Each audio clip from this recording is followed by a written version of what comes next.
Greetings, everyone. This is Professor Griff, and of course, this is Arm the Masses right here on Black Power Media Reloaded. And if you're watching this in any other place other than, nope, you're probably watching it in the right place. Of course, brought to you by Serious Minds RNTV, and we're right here where we need to be. What do I mean by that? With you, right? Right here, checking in. All right, today we had a very interesting subject, and today we're going to be talking about the weaponization of whiteness. The weaponization of whiteness. All right.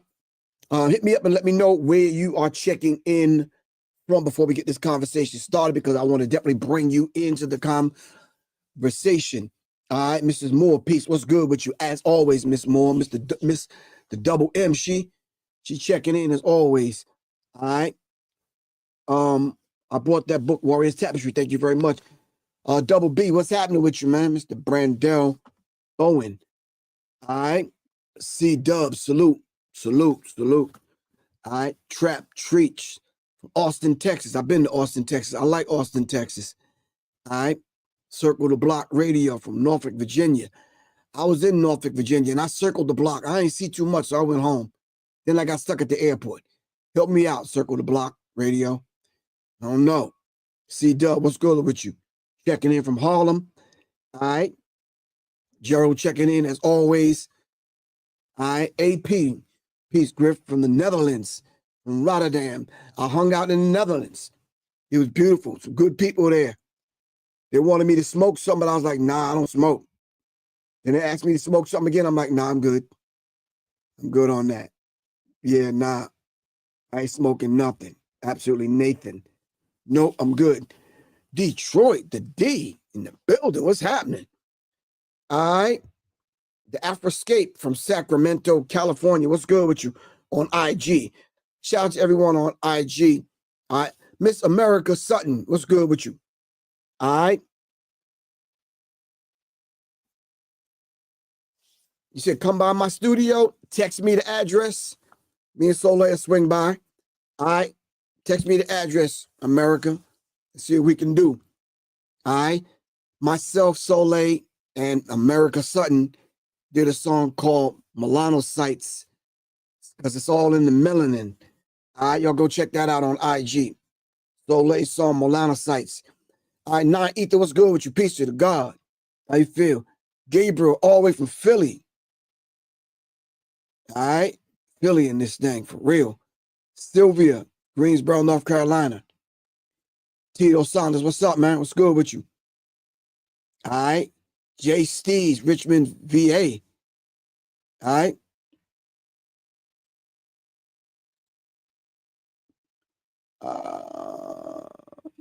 De Costa Rica.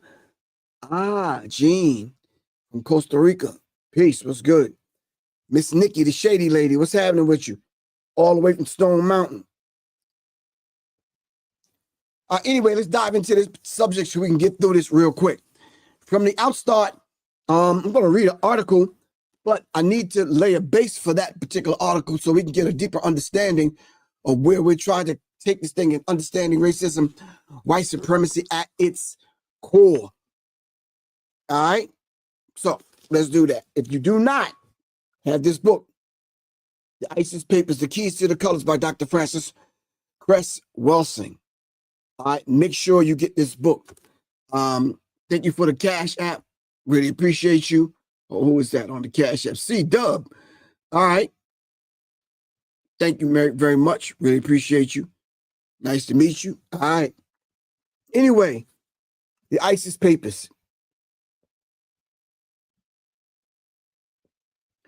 Simply because if you're not, and you do not have a working definition of racism, white supremacy on cap, on the dome, all right, in trigger mode. Now, a lot of the things that you think you understand will only confuse you, as Neely Fuller teaches us, now ancestor Neely Fuller, in his book we affectionately call The Code. All right? If you do not understand racism, white supremacy, and how it works, everything you think you understand will only confuse you. All right, so let's understand what that means when Neely Fuller says that. All right, and in this book, The ISIS Papers, Dr. Francis Cress Welsing gives a working fundamental definition of racism, white supremacy. And she also states that if you have a better one, let us know. And I'm waiting to hear a better one as we speak. But this particular one says, is as follows. The local and global power system structured and maintained by persons who classify themselves as white, whether consciously or subconsciously determined. This system consists of patterns of perception, logic, symbol formation, thought, speech, action, and emotional response as conducted simultaneously in all areas of people activity. These areas are economics, education, entertainment, labor, law, politics, religion, sex, and war. For the ultimate purpose of the system is to prevent white genetic annihilation on the earth, a planet in which the overwhelming majority of people are classified as non-white, black, brown, red, and yellow. They're classified by white-skinned people who came up with this idea of the race construct. All of the non-white people are genetically dominant in terms of skin coloration compared to the genetically recessive white-skinned people. That is Dr. Frances Cress Welsing's definition of racism, white supremacy. If you have a better one, please let us know. All right, and we will compare the two, and we will move forward from there. This book is the ISIS Papers, the keys to the colors. Now, there was a particular article that ran in several newspapers. Let me see if I can find the basic one before we dive into the weaponization of whiteness. Let me see, would it be there? Nope, wouldn't be there, wouldn't be there. About here, yes. All right, the article, there was a few articles, and they simply talked about this Frisco track meet stabbing. All right, the Frisco track meet stabbing.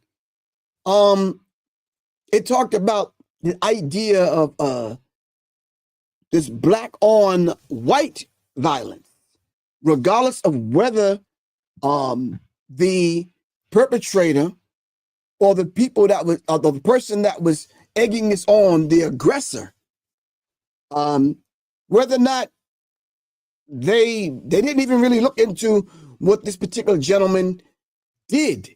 But yet when the black teenager decided, after pushing, shoving, getting cursed out, trying to get tossed from under a tent under which it was raining, so he just took shelter and cover, he ended up defending himself.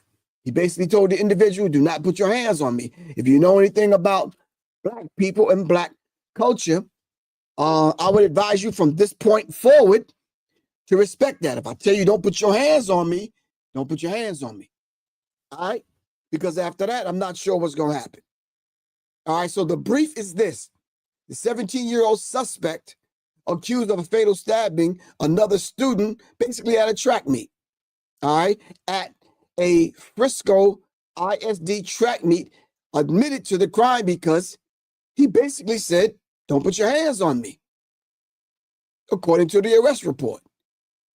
Then next it says, witnesses told police 2 students got into a fight over where the suspect was sitting. So here we have sitting while black, trying to enjoy the track meet. The white teenager basically said, you can't sit here, and proceeded to physically take him out of his seat and move him from where he was sitting. They saw the suspect pull a knife out of his back after stating, don't put your hands on me.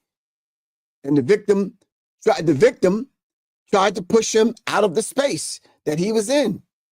Fight ensued. White teenager lost his life. Now listen, I don't condone violence in any way, but I'm saying to you, if you put your hands on me, it's going to be a whole different kind of ball game. All right, at that point, it's self-defense. I don't know what you have in your pocket, your bag, or whatever. All right. While being arrested, the suspect asked officers if what happened could be considered self-defense. Officers did not respond. The young teenager wanted to know, if he put his hands on me and I defended myself, isn't that self-defense? Well, let me say this here. White people, under weaponizing whiteness, have constructed this race construct and painted everyone on the planet evil. Everyone else that they encountered, black, brown, red, yellow, and white, were considered savages, uncivilized, heathens, cannibals, everything else under the sun that you could mention, simply because, I guess, according to the race construct, white people are the most civilized people on the planet. And we know that is absolutely not true. White people are the only people that we know of that circumnavigated the globe and have tried to conquer, rape, rob, murder, and take people's lands and natural resources. All right? And they still do this to this day. All right? So now people witnessed this and said that the guy defended himself. Once the news spin cycle got a hold of it, some of the things that, if you read some of the things that I read, it was like, whoa, this guy just came in, it sat where he wanted to sit, and whoever said anything, he stabbed him up. That definitely was not the case. This guy was a brute. They said this guy was this. He was violent. Black people need to be in cages. Black people need to be deported. Black people need to go back to Africa. Black men this and black men that. All right? So this was the basic sentiment surrounding him defending himself. All right? The 17-year-old was accused of fatal stabbing a Frisco student athlete during a track meet, allegedly admitted to the crime. He also asked the officers if the action would be considered self-defense. All right, so this is what they said. We know the white teenager died at the hands of a black teenager who was defending himself. And now the black teenager is being charged with murder. No one understands that white people will come up once. White people will come up with laws to defend themselves in situations and scenarios in which they are the perpetrators. They are the violent ones. But yet they have laws to protect their whiteness, not necessarily what the truth is. All right? So we need to kind of add some truth to this, some balance to this, some understanding to this, and not just taking someone's side because it may be a black and white issue. When have black people ever have gotten off in these kind of situations where we had to defend ourselves? When did the whole idea of having to defend ourselves against white people? You don't find black nations and governments and countries attacking white people for no reason and to take their resources. Someone's going to come on here today and give us stats that white supremacists run down when they talk about black on black violence. And then they might point to some place like Chicago or Baltimore or whatever. At the same time, we will stop them and press the reset button and take them through history and show them how white people have always been the aggressor and still are, even in the places that I just mentioned.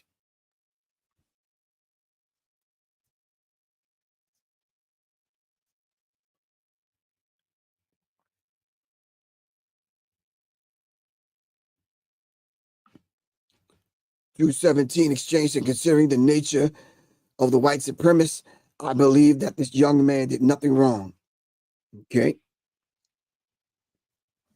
any one of us could be in this situation defending ourselves simply because of sitting while black, sitting in a place that white people do not want you to sit. I watch black people get arrested for selling water, lemonade, falling asleep in a dormitory, in a common area. Yeah, just all kinds, sitting in their car in their own driveway. Yeah. If your blackness makes white people that uncomfortable, they will find an infraction, a law, to give you a ticket, citation, put you in handcuffs, detain you, frisk you, whatever. Peace. Kehlani, what's up, man? What's up? From Freeport, what's happening? All right. So understand this dynamic. All right. So let's dive into, before I open up and bring people on, let's dive into some of the deeper, I guess, particulars of not that particular case. But when we talk about deconstructing the idea of whiteness, all right? Weaponized whiteness. The constructions and deconstructions of white identity politics by Fran Shaw. All right. Now, this idea now of having to define what is whiteness and why it sits at the top of the food chain. Now, with understanding this, we do have to take into account the idea of white fragility. And how did white people even get to the point where they are so sensitive when they're thinking everybody want what they have? Well, let's press the pause button real quick and say this. Other people of color do not want what you have. We want what you stole from us. We just want what you have that's ours. All right? So if we should go through a brief timeline, we would have to talk about terrorists in the constructions of white identity politics. If you have to know history. There's no way that you're going to have this discussion. No way you're going to have this discussion without understanding history. U.S. savage wars and white terror. I think there was a document that I pulled up years ago, and I talked about the CIA's hit list.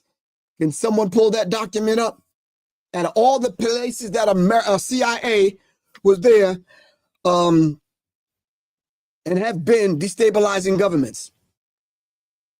This is what they do. This is what they've done under USAID, US aid, whether it's in Africa and other places. White people have gone into these places like Columbus did, because y'all already know, let's stop the BS, because we do know that bit of history. Columbus never stepped foot on American soil. I'm going to take a deep breath on that. I'm going to wait for y'all to catch up.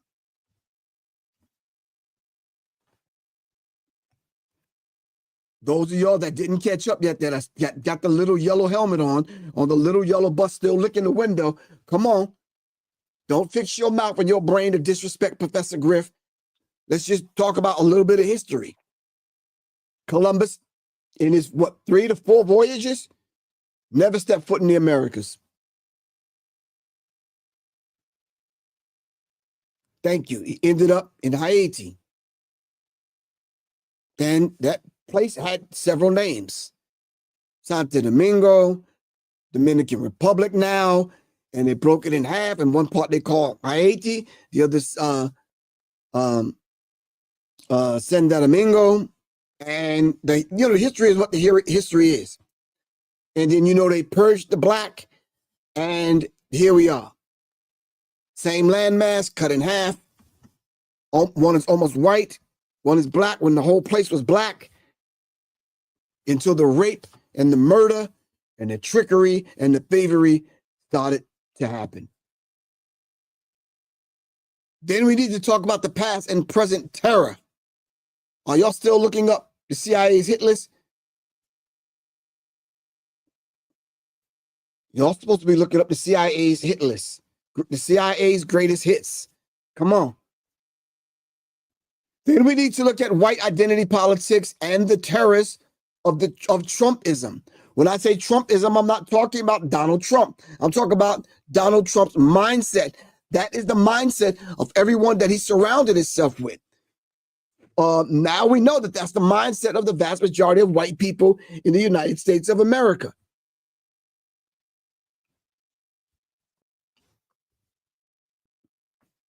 All right. Then we have to talk about the dilemmas and deconstructions of white identity politics, unveiling whiteness, white student activists in the civil rights movement, and other people in the civil rights movement, what they did and did not do in the civil rights movement, and who gained and what did they gain from joining themselves onto blackness in the civil rights movement. All right, exercising exercising the ghosts of the past from the civil rights murders, Confederate monuments, and that kind of thing. Taking down and deconstructing and getting white people to understand the deconstruction, meaning we have to teach white people to look, these monuments that we have to see every single day, going home, going to school, driving through town or whatever, not good. All right, the Confederate, the good white Confederate folks lost. So why are there statues in these places?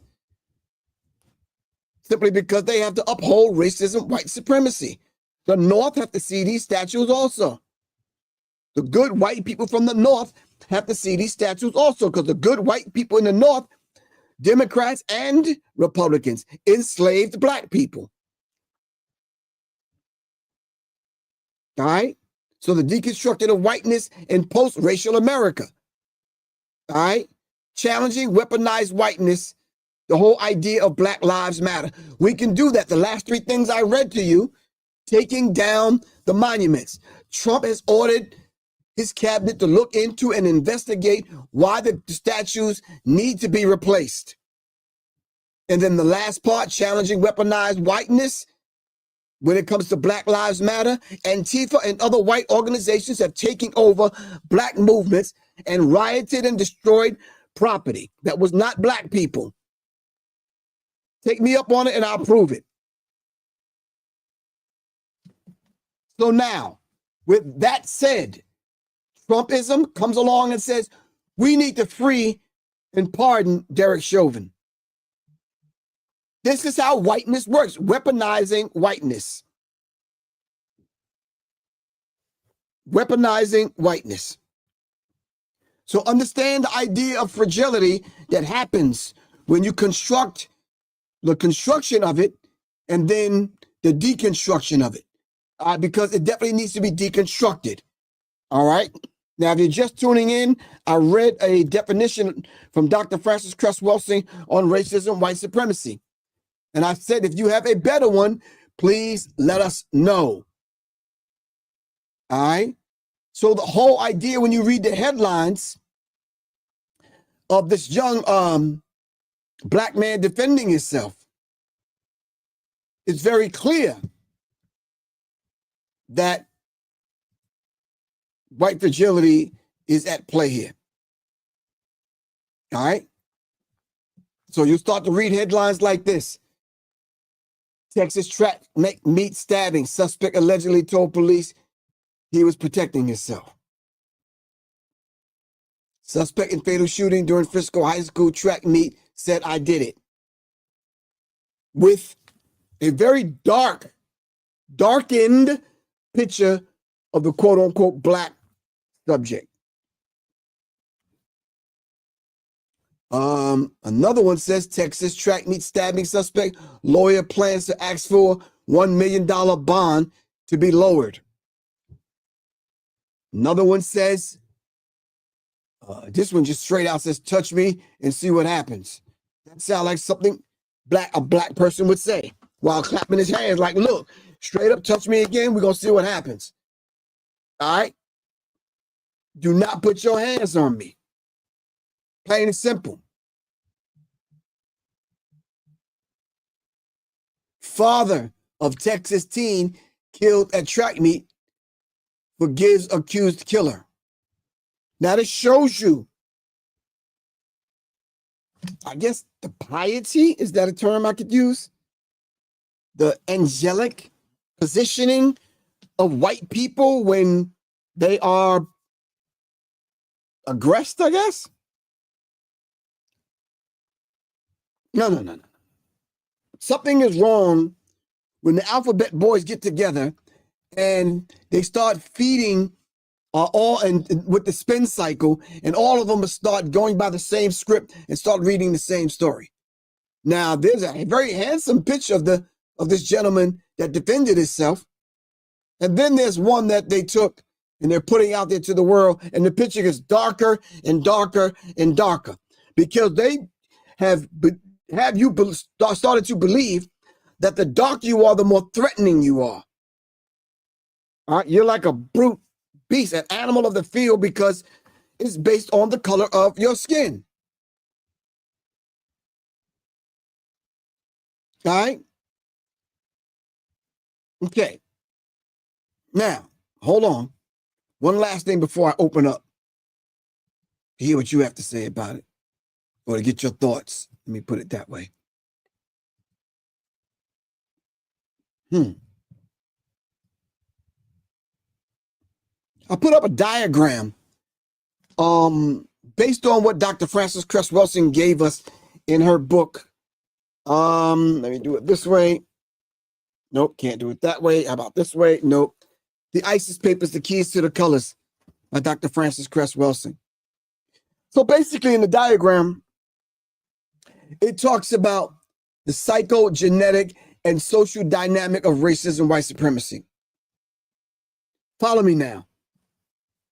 If we're talking about the psychogenetic and social dynamic, what lays at the base of the psyche of white people when it comes to the socialization of the dynamics that happens when black and white people are in close proximity to one another? All right? Based on who white people have proven themselves to be. Then how does that play into racism, white supremacy? All right. Then we talk about the genetic factor, color, inadequacy, state, white, albinism, variance, and that kind of thing. When you start talking about the genetic factor, all right, and the color inadequacy, I could go deeper than that, and we could talk about penis envy, and we could talk about what black people have as far as melanin, carbon, a complexion, that extra stuff that the Creator gave us to do what we do. All right, as opposed to albinism, weakness, calcified pineal gland, no complexion, blanco. All right. Then we can talk about individual and group psychological responses. How do we respond? What is the defense mechanism?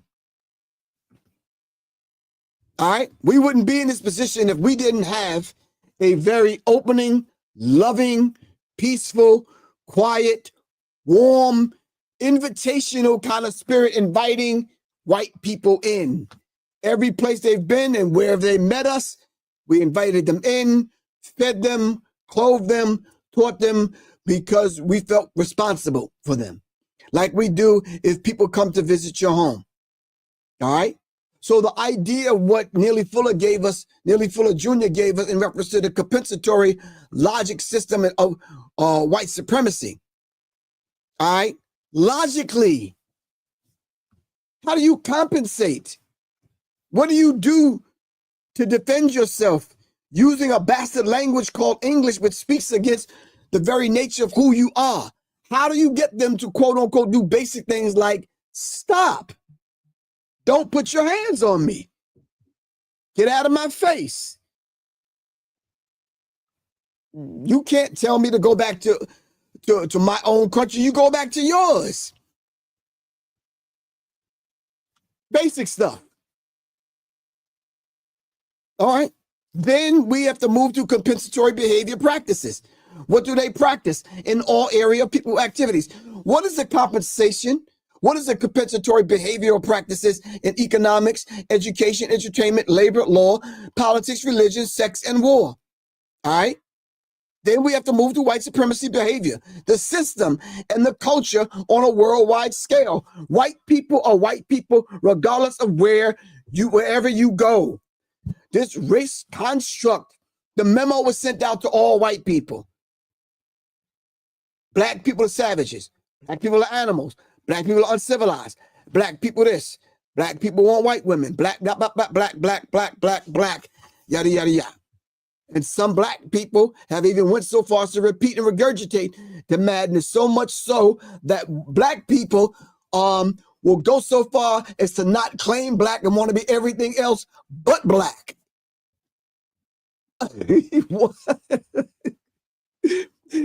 Then, excuse me, y'all. I gotta clear my throat. Bruh. Last but not least, the systematic oppression, domination, inferiority complex, and inferiorization of all people with the capacity to produce significant qualities of melanin, skin pigmentation. If you can produce high concentrations of melanin, and white people know this, automatically they fear you. You have the potential to cause genetic annihilation among white people. And this is what they fear on a subconscious level. You walk in the room, it starts to happen. You show up on the beach, and your name is Dexter St. Jacques. You understand what I'm saying? It's a problem. It's a problem. So that in the book, The ISIS Papers, The Keys to the Colors, Dr. Frances Cress Welsing talks about symbolism, the symbolism and the meaning of rape. She also has a chapter in here, on the 9th chapter, which is a chapter that I read from often. It's called The Motherfucker and the Original Motherfucker. Nope, y'all didn't hear me. Nope, y'all didn't hear me. There's a chapter in the book called The Motherfucker and the Original Motherfucker.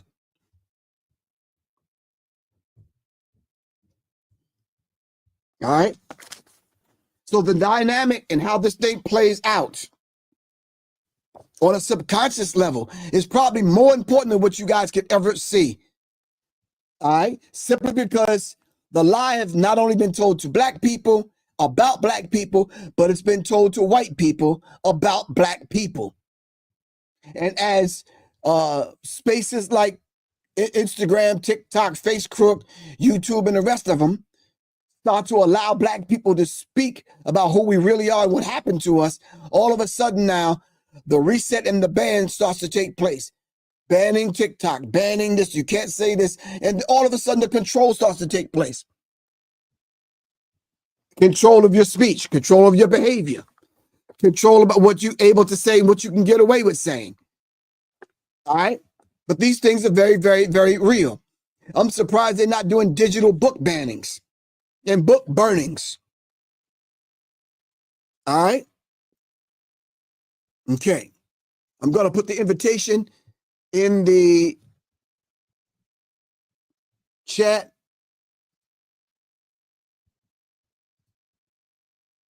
Hold on. All right, in case you want to come on. All right. So now, if we are to move beyond white fragility, if we was to move beyond this idea of white fragility and the idea of understanding white people from their core and not get into the petty discussions about it, but go and not operate on a branch surface level, but to go deeper in to the root cause and a root level and try to understand from the root. Maybe we can then begin to understand when things like this happen.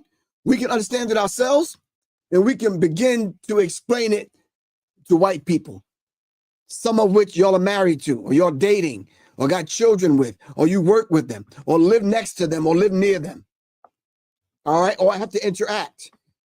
Because trust me, the vast majority of white people do not understand this on a subconscious level. Notice I didn't say psychological level, on a subconscious level. It plays out in the psyche, and it causes this thing called cognitive dissonance. When something is presented to white people and they truly don't understand it and they're trying to rationalize it and figure it out with their quote unquote conscious mind, they get confused and it causes cognitive dissonance because it disrupts what they think they believe is true. Christopher Columbus did not discover America. That upset white people. And to find out he wasn't Italian, but he was Jewish, really upset white people. So the whole idea of go back to your own country, where do you, how do you use that as an argument anywhere? This is not your country. There were people already here. And Christopher Columbus did not come to America. He ended up in Haiti. So what are you talking about, white people? Somebody put on here, Professor Griff, ask your white friends. I thought you had white friends. I do. They already know where I stand. In fact, my white friends got my phone number. Do your white friends have yours? They can call me anytime and ask me about this or anything else I talk about. Because that conversation is going to happen with a level of respect.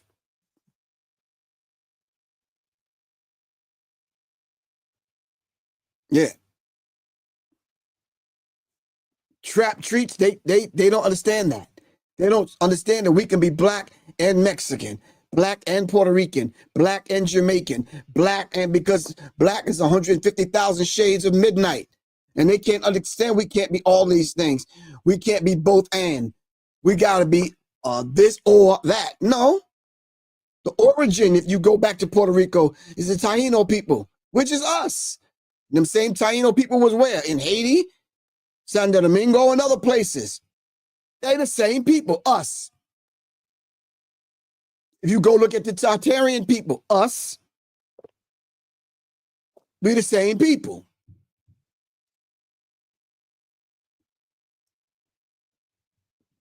Us. Thank you, Jamal Price, us.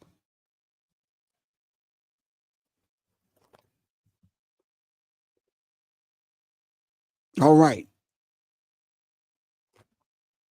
So in doing some of the research, I ran across Robin DiAngelo, as I often run across her work, where she talks about white fragility.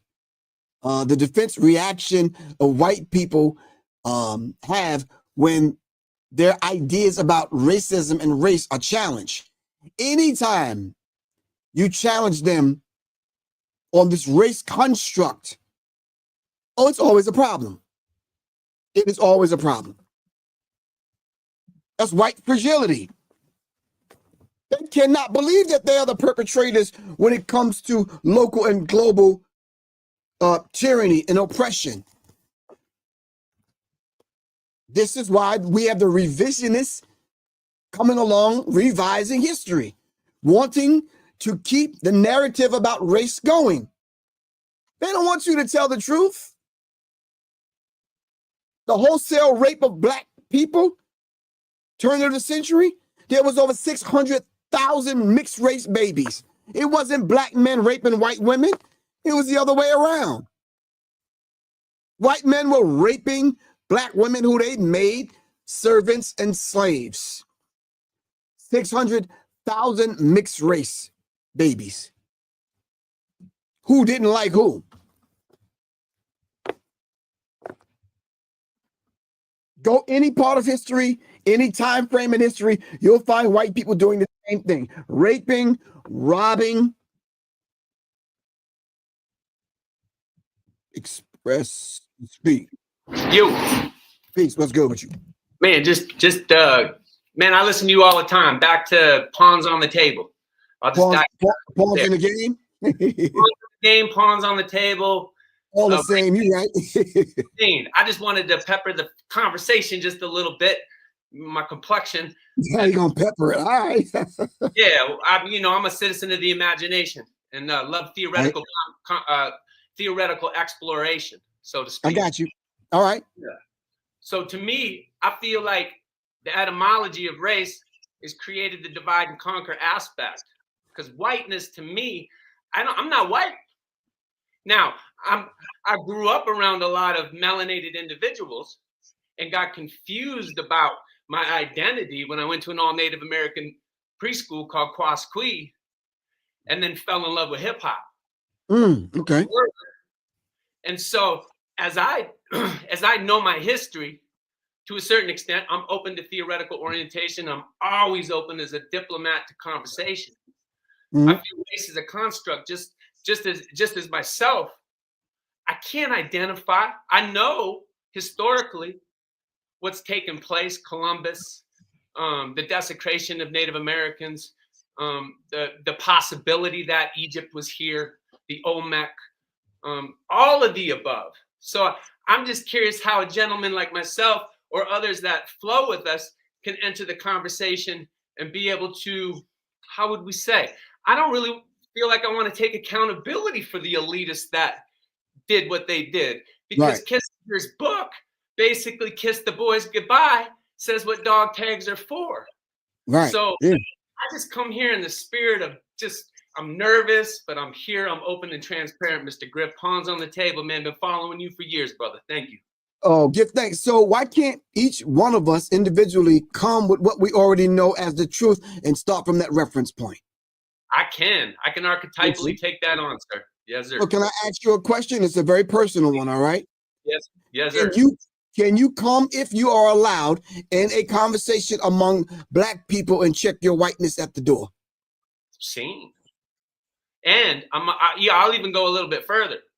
In the container that I'm in, I'm open for reflections. I walk the 4 agreements. Don't take anything personal. Don't make assumptions. Always do your best and be impeccable in communication. So yes, I can take on that archetype in the conversation, and I feel I have the fluidity to not, for one, take it personal. Okay, so check this out. So in that case, not you, take yourself out of it now. Bingo. Can white people do that? It defines on the evolving definition of white people. That's where we have to start at the theoretical foundation. They're the ones that created the race construct according to their definition. Beautiful. So now we're on the same page. I'm gonna ask you again. Let's not make it complicated. I'm gonna ask you again. Make sure we're on the same page. The very same thing that you said dealing with the 4 agreements. You can do it, but can white people do that? Hell no. Their ego's too strong. They're blindfolded. They're brainwashed. They've been indoctrinated by the educational system. Divide and conquer, and it's stolen left, right, Democrat, Republican. No, most of them can't. I call them muggles. They're NPCs. I'm sorry. I can lead you to water, but I can't make you drink. I hear you. Any room I step in, I claim, and before I walk in, I automatically say, I don't want to be the smartest one in the room, because I want to learn, and I want to open my ears, open my heart, open my mind, so I could listen and so I could learn. Some of the things that I hear, though, coming from both sides, it's like, wow, can we just get to a point where we can come some kind of understanding of what this thing really is, and then begin to move forward cautiously? Do you understand what I'm saying? And I think I need white people to understand, we're like the game of chess. The Black side of the chessboard always is operating from defense, offense, as opposed to the white side is always offense, defense.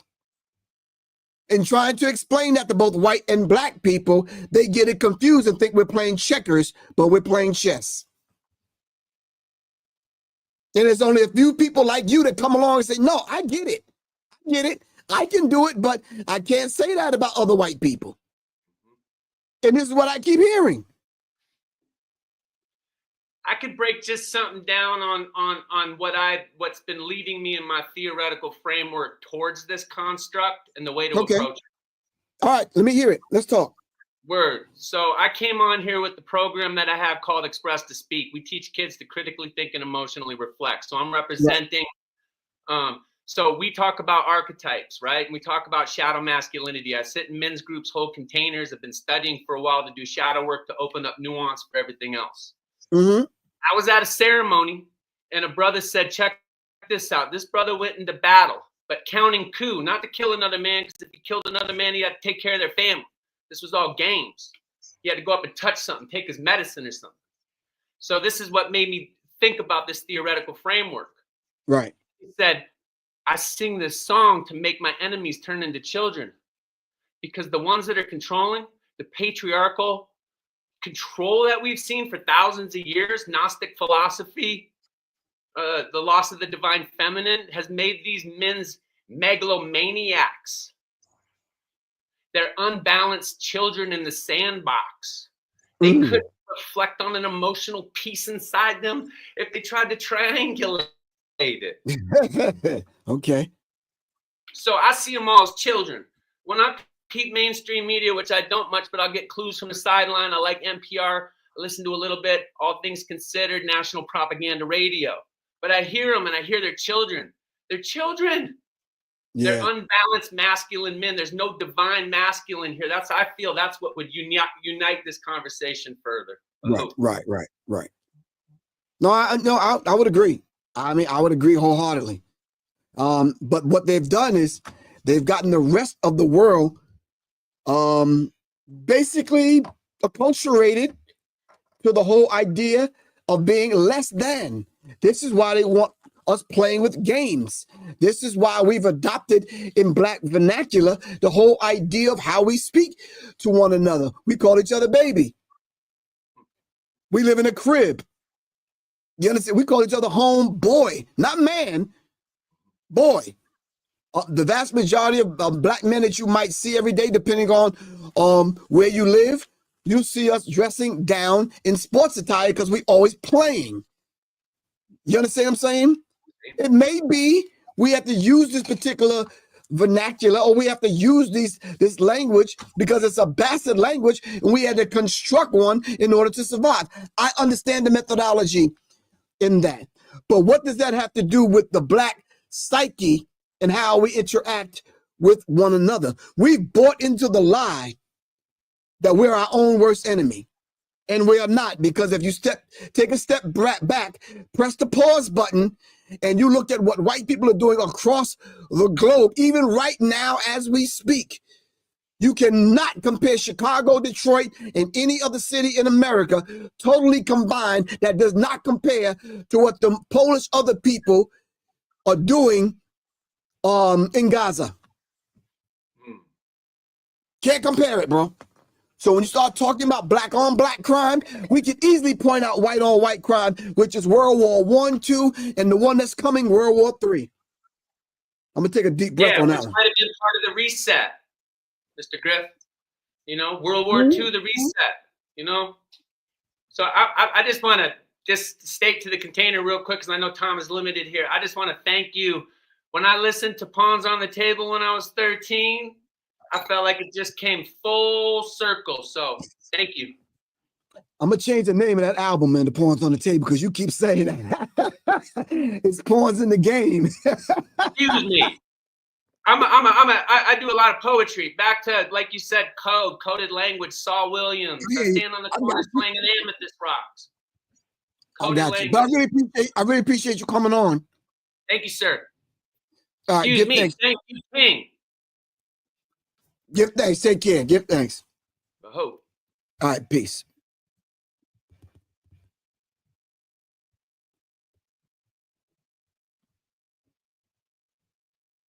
All right. I want to thank that gentleman for coming on and being very transparent and being very honest. Most people do not. And I don't know, when you find someone that's not necessarily from our culture that come on is very and willing to be transparent and very honest, it's rare. I see a lot of them, as a matter of fact, online. There's a couple of white cats that I follow on YouTube and Instagram and other places. They don't mind telling it. They're like, wow, here it is. They got whole channels built around being honest about history. All right. I'm going to put the invitation back in the chat in case anyone want to come up for the last few minutes that we have left in this conversation. Let me remind everybody the conversation is the weaponization of whiteness. Have white women weaponize not only their whiteness, but their tears and their cries for help and their cries of rape and their cries of whatever. What else have white people weaponized? White people have weaponized racism. Now we have black people. White people have gotten black people to the point where they're talking about black people can be racist. Please do me a favor, anyone that's out there within the sound of my voice, and please tell me, how can a black person in America, how can they ever be racist? Can someone please explain that to me? I'm open. Thank you. They weaponize religion. They weaponize economics. They weaponize war. They weaponize food. They weaponize everything that they touch. They weaponize. Yeah, they weaponize sexuality. And inside of that, they contradict themselves, as Dr. Frances Cress Welsing teaches in her book, because the average mate for the woman, the white woman, was tall, dark, and handsome. Right? Well, don't describe the balding, short, fat, pudgy white dude. All right?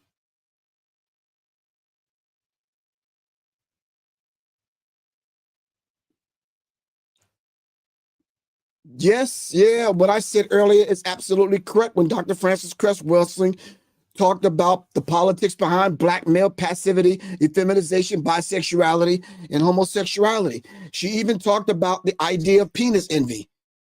All right, symbolism of smoking objects. This is one of the books I had to revisit when I put together my book, Symbology. The concept of the color of God and black mental health. All right, the symbolism of the meaning of rape in this particular culture. All right. The symbolism of logic and the meaning of justifiable homicide by white people. White people having to make up laws in order to defend themselves against themselves. Black children in the process of inferiorization. Hold on.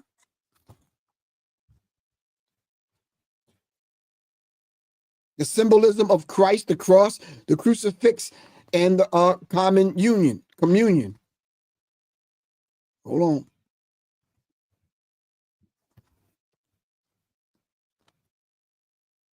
And of course, she talked about the unified field theory of psychiatry, pardon me.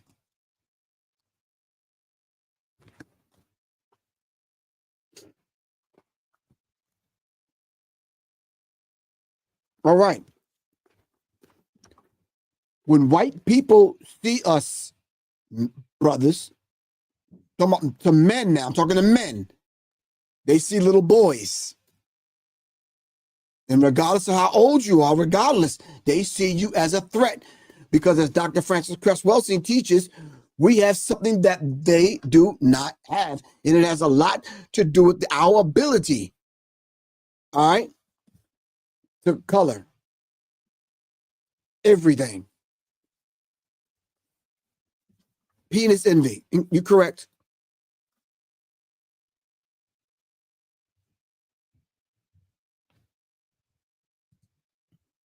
Shown on the mic, and the enemy's public. What's good? What's good with you? I see it. Is that you? Fumbling around over there. Peace. What's good? What's happening, man? I don't think he can hear me because he's just sitting there. Peace, my brother. Peace. How you feel? What's good? I'm good, brother. History has shown us that the saddest thing to see in this society is the tears of white women and them being, frantic and frightened. If we take Amy Cooper in Central Park, the one who almost strangled her.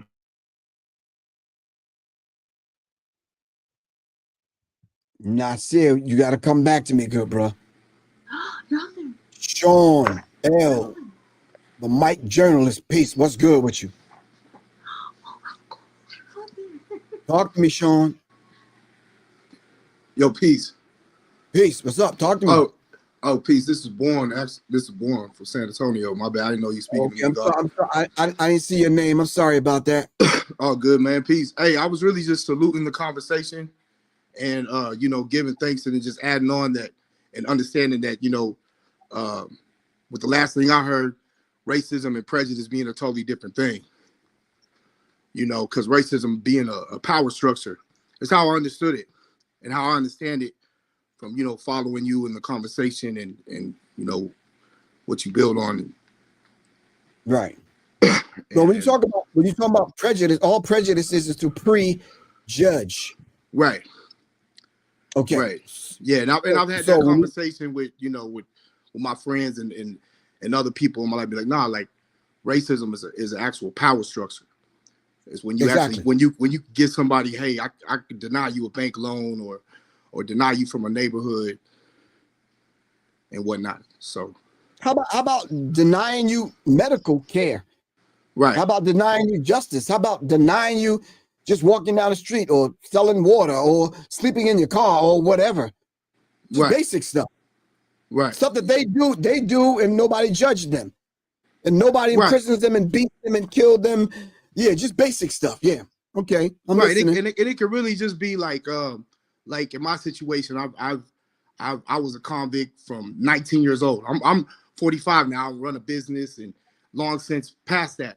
But it's still life sentence when you go try to get insurance, or if I apply to certain things, I'm still being judged for something 20 years ago.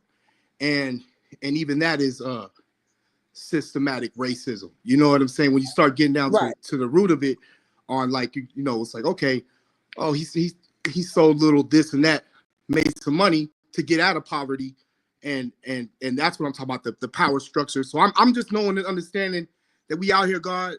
My name is Winston. I've been following you a long time, and AKA Born from Soldier Law ENT. Feel free to check out my page, my music. I'd love to do a feature with you, put something on it. So check me out, man. I got some work, really. Check out my page. I got you. You know what I'm saying? All right, God, I got you. I got you. All right. All right, peace, Lord. Peace.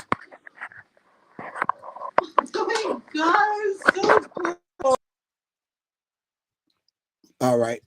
Peace. Now, say what's good, man. Talk to me. I got you. I think I got you. You still buffering.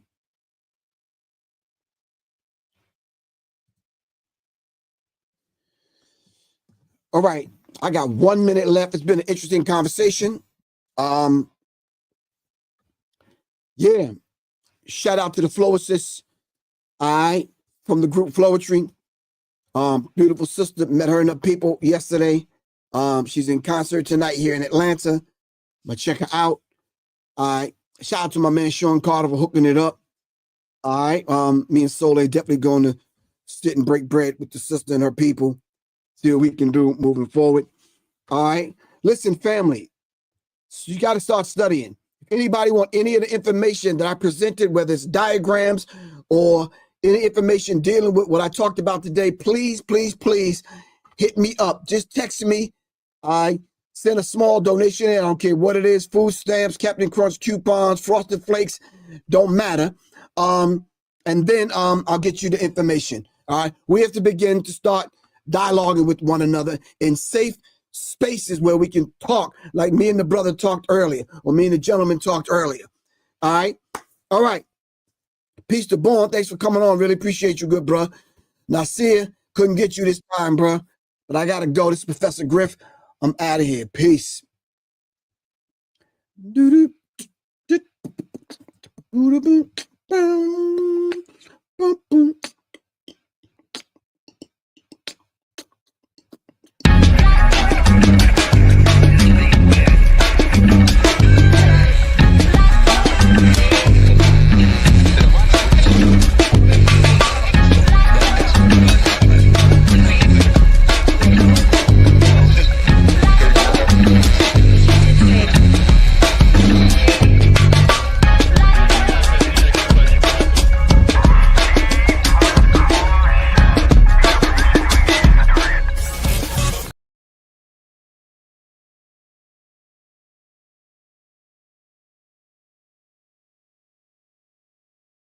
Peace, fam. This is Professor Griff, Public Enemy.